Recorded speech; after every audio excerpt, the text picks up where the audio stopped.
We're in the 5th year of the Syrian humanitarian crisis. The United States has contributed over $4.5 billion in both direct assistance and through 3 UN crisis appeals, with nearly 75% going through the latter, the crisis appeals. Yet there seems to be no end in sight in this tunnel. Russia's recent intervention is causing serious security concerns for not only the people of Syria, but the NGOs and the aid workers on the ground trying to bring assistance to those in desperate need.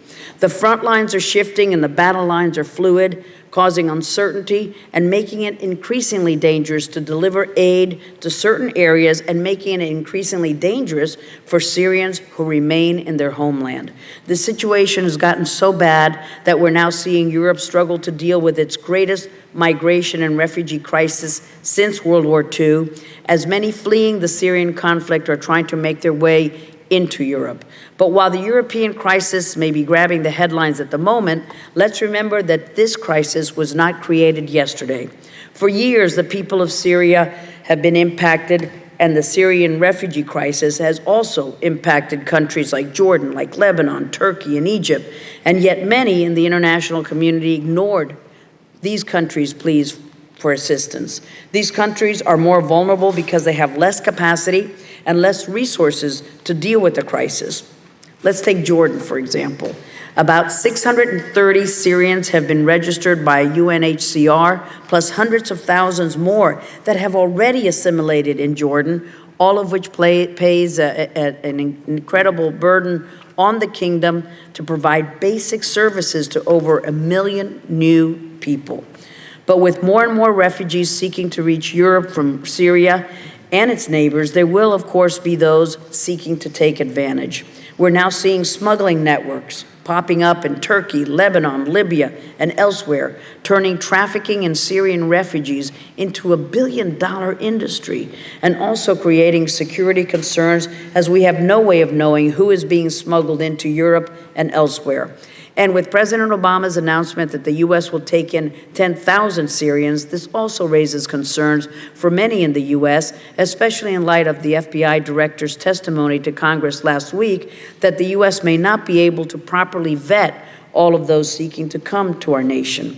As a legislative body, this is something that we must take seriously. If we cannot guarantee the proper vetting of these refugees, it would be irresponsible for us to promote it. We must protect our country first and ensure that all security measures are in place to properly screen these individuals before they come into the United States. We cannot compromise the well-being of the American people or our national security. Unfortunately, it has taken Europe's worst migration crisis to awaken the Europeans now that the Syrian conflict is knocking on their borders. The United States has been the largest single contributor to the Syrian humanitarian crisis response, dwarfing the contributions made by any other nation and by the European nations as a whole.